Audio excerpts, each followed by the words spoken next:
Assalamualaikum warahmatullahi wabarakatuh. Jumpa lagi dengan kami peternak lele di wilayah Desa Wonolawen, Pekalongan. Pada kesempatan kali ini kami akan menjelaskan sifat daripada lele yang kami ketahui berdasarkan pengalaman.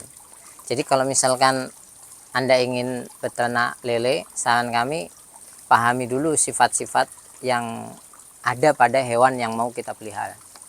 Sifat lele yang pertama itu adalah yang paling cukup mengkhawatirkan, yaitu kanibal. Ya. Jadi dia bisa memakan temannya yang lemas, dia bisa memakan temannya yang sudah mati, dia bisa menggerogoti temannya juga yang lebih kecil.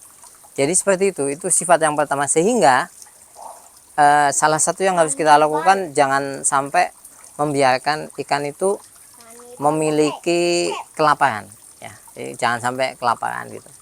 Yang kedua, sifat yang paling harus kita pahami adalah entah kenapa lele itu kalau makan ya itu seperti bisa makan terus menerus. Maksudnya makan terus menerus itu seperti ini. Memang satu waktu kita kasih makan itu dia bisa kenyang ya, tapi selang 2 jam kita kasih makan lagi, dia akan memakan lagi gitu. Jadi menyenangkan bagi kita, tapi kalau tidak tahu seolah-olah dia itu makan terus, padahal kadang-kadang bisa dimuntahkan kembali oleh lele dan lain sebagainya. Yang berikutnya, sifat lele yang juga harus kita pahami adalah lele itu nokturnal ya. Nokturnal itu dia aktif di malam hari, tapi kalau di siang hari itu dia lebih pasif. Jadi kalau Anda lihat lele itu kalau siang hari itu kadang bersembunyi di tempat-tempat gelap. Anda bisa lihat video kami itu. Tapi kalau malam itu bisa bergerak aktif, berputar dia. Nah, sehingga kalau kita memahami ini, maka kita jangan kaget kalau misalnya kok siang-siang kok diem kayak gini, melongo kayak gitu, kayak butuh perhatian gitu. Enggak, memang itu sifat natural dari lele itu, seperti itu. Dan yang berikutnya adalah lele itu punya sensor pendengaran yang cukup bagus.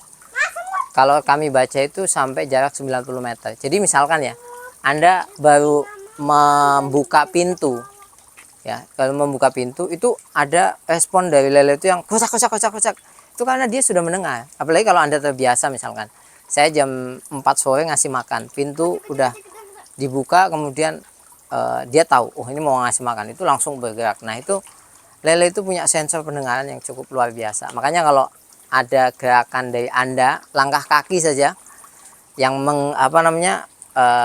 mengejutkan atau bersin, itu pada akhirnya lele akan bergerak sangat aktif. Yang terakhir adalah yang kami ketahui, lele itu memiliki gizi yang cukup tinggi, terutama protein. Bahkan di banyak video itu disebutkan lele itu memiliki hewan ikan yang memiliki protein tinggi tapi harganya tidak mahal. Ya, memang demikian. Oleh sebab itu kebutuhan lele itu tinggi. Jika kita mengetahui sifat-sifat mendasar ini, ya, maka pada akhirnya kita akan tahu bagaimana cara memeliharanya, bagaimana cara menyikapinya, dan bagaimana kalau ada hal-hal yang tiba-tiba terjadi pada lele itu.